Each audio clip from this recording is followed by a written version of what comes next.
Hello नमस्कार दोस्तों, एक बार फिर आपका हमारे इस चैनल पर स्वागत है। दोस्तों, जैसा कि आप जानते हैं यूपी बोर्ड के जो स्कूल थे अब हमारे इस समय 16 तारीख से खुलने लगेंगे। ठीक है, तो दोस्तों हम भी धीरे धीरे इस तरह से आपको वीडियो प्रोवाइड करा रहे थे और आपको अच्छी से अच्छी जानकारी दे रहे थे। जैसा कि आप जानते हैं यहाँ पर जो हमारा टॉपिक चल रहा था, ये कुछ वर्ब ऐसी हैं जो हमें कंटिन्यूस में परेशान करती हैं। जो हम कंटिन्यूस टेंस बनाते हैं उनमें हमें ये परेशान करती हैं, जबकि ये कंटिन्यूस में यूज़ नहीं होती हैं। देखिए यहाँ पर, चलिए शुरू करते हैं। देखिए यूज़ ऑफ सम वर्ब्स, यहाँ पर दे रखा है यूज़ ऑफ सम वर्ब्स। यहाँ पर पहले दे रखा है यहाँ पर सी, हियर, फील, अंडरस्टैंड। ये कुछ वर्ब्स हमारी ऐसी हैं जो कि कंटिन्यूस टेंस बनाते समय परेशान करती हैं। इनका जो यूज़ है कंटिन्यूस टेंस में नहीं होता है। किस में नहीं होता है? जो हमारे कंटिन्यूस टेंस होते हैं उनमें इनका यूज़ नहीं होता है। चलिए देखते हैं, यहाँ पर दे रखा है हिंदी में प्रत्येक क्रिया का प्रयोग प्रेजेंट कंटिन्यूस में हो जाता है। मतलब प्रेजेंट टेंस में जो ये कंटिन्यूस टेंस है हमारा, उसमें प्रत्येक क्रिया का प्रयोग हो जाता है। कुछ क्रियाएं हमारी ऐसी हैं जिनका प्रयोग कंटिन्यूस टेंस में नहीं होता है। आगे देखें इनके बारे में। किंतु अंग्रेजी में कुछ वर्ब्स ऐसे हैं जिनका प्रयोग मॉडर्न इंग्लिश में प्रेजेंट कंटिन्यूस में नहीं होता है। मतलब कहने का है कि कुछ वर्ब्स हैं, सभी नहीं है, कुछ वर्ब्स ऐसी हैं जिनका प्रयोग जो मॉडर्न इंग्लिश है उनमें प्रेजेंट कंटिन्यूस टेंस में नहीं होता है। देखिए कौन कौन सी वर्ब्स हैं, उन पर ध्यान देते हैं। पहले दे रखा है हमारा अपीयर, फिर सीम, फिर लुक, स्मेल, टेस्ट, सी, अंडरस्टैंड, फील। देखिए यहाँ पर कुछ वर्ब्स का प्रयोग जो है हम पहले सीख चुके हैं। इससे जो पहले वाली वीडियो है उसमें हम इनके बारे में पढ़ चुके हैं। कौन कौन सी? जैसे कि अपीयर के बारे में हमने सीख लिया है, सीम के बारे में पढ़ लिया है, लुक के बारे में पढ़ लिया है, ठीक है, स्मेल के बारे में भी हम पढ़ चुके हैं और टेस्ट के बारे में भी हम पढ़ चुके हैं। अपीयर का मतलब देखिए यहाँ पर नोट दे रखा है, अपीयर का प्रयोग हम कंटिन्यूस टेंस में कहाँ पर करते हैं वो यहाँ पर देखें। देखिए अपीयर का प्रयोग प्रेजेंट कंटिन्यूस में उस समय होता है जब परीक्षा देने का अर्थ हो। यानी अपीयर में अगर हम आईएनजी का यूज करेंगे, कंटिन्यूस में बनाएंगे, तब उस समय इसका प्रयोग करेंगे जब कि यानी कोई परीक्षा दी जा रही हो। ठीक है, यानी परीक्षा दी जा रही हो तब हम अपीयर में अपीयरिंग करेंगे। ठीक है, नहीं? देखिए प्रेजेंट कंटिन्यूस उस समय होता है जब परीक्षा देने का अर्थ हो।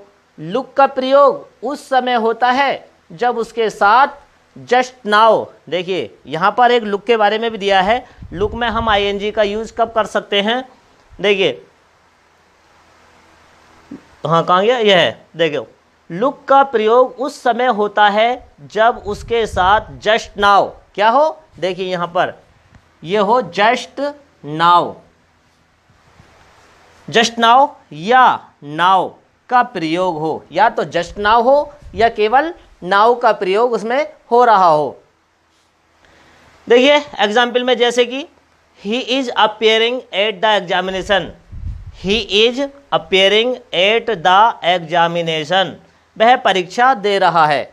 जब वह परीक्षा दे रहा है तो उसको हमने कंटिन्यूस में बदल दिया है, यानी कंटिन्यूस में बना दिया है। दूसरा एग्जाम्पल देखें, now you are looking sad, now you are looking sad, मतलब है इसका कि अब तुम दुखी दिखाई दे रहे हो, अब तुम दुखी दिखाई दे रहे हो।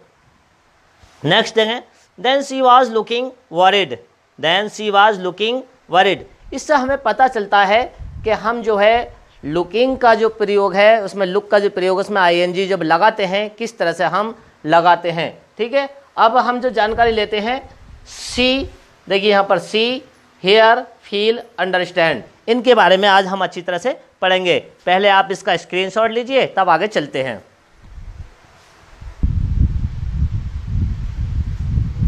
देखिए यहाँ पर कुछ एग्जाम्पल्स दे रखे हैं जो हमें अच्छी तरह से इन्हें पढ़ने के बाद में समझ में आ जाएंगे। ठीक है, पहला एग्जाम्पल है इसमें, देखिए आई सी आ मंकी, आई सी आ मंकी।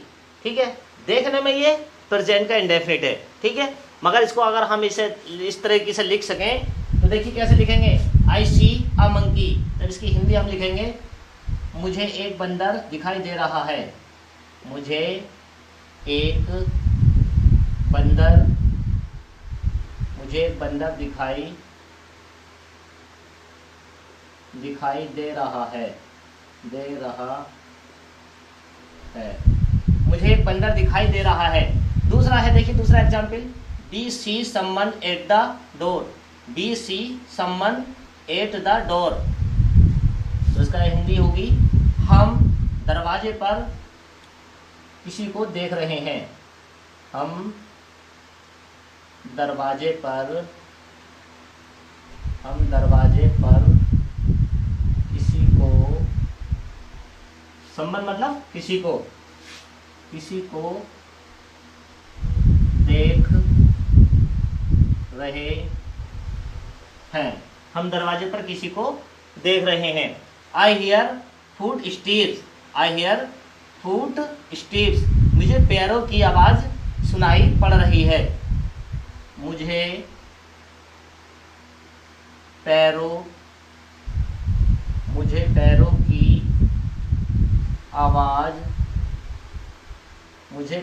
की आवाज़ सुनाई पड़ रही है,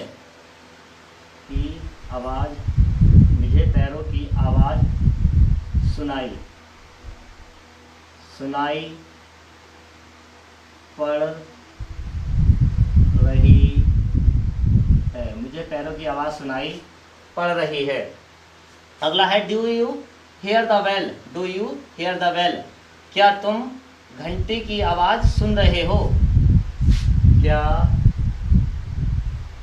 तुम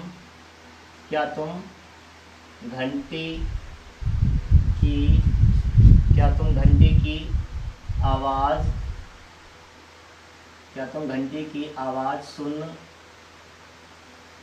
रहे हो। देखिए यहाँ पर do you hear the bell, यहाँ पर ये क्वेश्चन मार्क का भी काम कर रहा है। ठीक है, मतलब ये प्रेजेंट के इंडेफिनिट में बन जाता है और इसकी जो आवाज़ निकलती है वो इस तरह से ज़्यादा निकलती है, क्या तुम घंटी की आवाज़ सुन रहे हो। ठीक है, आगे देखते हैं, I understand everything, I understand everything, मुझे सब कुछ समझ आ रहा है, मुझे सब कुछ समझ आ रहा है, मुझे सब कुछ समझ आ रहा है। अगले देखें, this cloth feels soft, this cloth feels soft. देखिए यहाँ पर क्लॉथ का मतलब है कपड़े, और ये जो है बिना सिले कपड़े होते हैं, क्लॉथ जो होते हैं। ठीक है, यह कपड़ा मुलायम दिखाई दे रहा है, यह कपड़ा मुलायम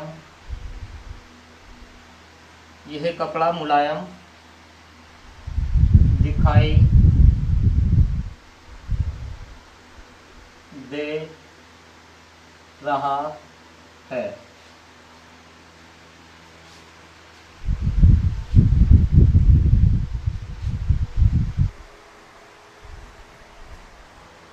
देखिए यहाँ पर दिस क्लॉथ फील्स सॉफ्ट, एक बार ज़रा दोबारा देख लेते हैं इसको, और दोबारा देखने से हमें और समझ में आ जाएगा। देखिए आई सी a monkey, I C a monkey, मतलब देखने में तो ये कैसा लगता है, प्रेजेंट का इंडेफिनिट लगता है, मगर इसकी आवाज़ जो निकल रही है रहा रही में निकल रही है। किस तरह से, देखिए आई सी अ मंकी, मुझे एक बंदर दिखाई दे रहा है, मुझे एक बंदर दिखाई दे रहा है। अगला देखिए, we see someone at the door, B see someone at the door, हम दरवाजे पर किसी को देख रहे हैं, हम दरवाजे पर किसी को देख रहे हैं। अगर हम इसका प्रेजेंट के इंडेफिनिट में अनुमान लगाएं तो ये होगा मैं एक बंदर को देखता हूँ, क्या होगा, मैं एक बंदर को देखता हूँ। दूसरा देखें, we see someone at the door, B see someone at the door, हम दरवाजे पर किसी को देखते हैं, हम दरवाजे पर किसी को देखते हैं, यानी प्रेजेंट के इंडेफिनिट में भी ये काम करता है। देखिए आगे, आई सी, वो आई हेयर फुट स्टेप्स, आई हेयर फुट स्टेप्स, मुझे पैरों की आवाज़ सुनाई पड़ रही है, मुझे पैरों की आवाज़ सुनाई पड़ रही है। ठीक है, यही सब कह सकते हैं, आई हेयर फुट स्टेप्स, मैं जो है पैरों की आवाज़ सुनता हूँ, मैं पैरों की आवाज़ सुनता हूँ। देखिए आगे, do you hear the bell, do you hear the bell, अगर हम इनका इंट्रोगेटिव बनाते हैं तो डू या डज का प्रयोग इनमें करते हैं, फिर हमें रहा रही के लिए आईएनजी या ईजेएमआर का पहले प्रयोग नहीं करना होता है। ठीक है, देखिए, do you hear the bell, क्या तुम घंटे की आवाज़ सुन रहे हो, क्या तुम घंटी की आवाज़ सुन रहे हो, या ऐसे भी हो सकता है, क्या तुम घंटे की आवाज़ सुनते हो, क्या तुम घंटे की आवाज़ सुनते हो। नेक्स्ट है, I understand everything, I understand everything, मुझे सब कुछ समझ आ रहा है, मुझे सब कुछ समझ आ रहा है, या इसे प्रेजेंट का इंडेफिनिट में अगर लिखना चाहें, मैं सब कुछ समझता हूँ, मैं सब कुछ समझता हूँ। देखिए आगे, this cloth feels soft, this cloth feels soft, ये कपड़ा मुलायम दिखाई दे रहा है, ये कपड़ा मुलायम दिखाई दे रहा है। अगर हम प्रेजेंट के इंडेफिनिट में इस वाले को लेते हैं, दिस क्लॉथ, यानी यह कपड़ा फील सॉफ्ट, यानी मुलायम दिखता है, ये कपड़ा मुलायम दिखता है। ठीक है, देखिए आगे, यहाँ पर दे रखा है, I see someone at the gate, I see someone at the gate, तो इसका होगा, मैं दरवाजे पर किसी को देख रहा हूँ, मैं दरवाजे पर किसी को देख, मैं दरवाजे पर किसी को देख रहा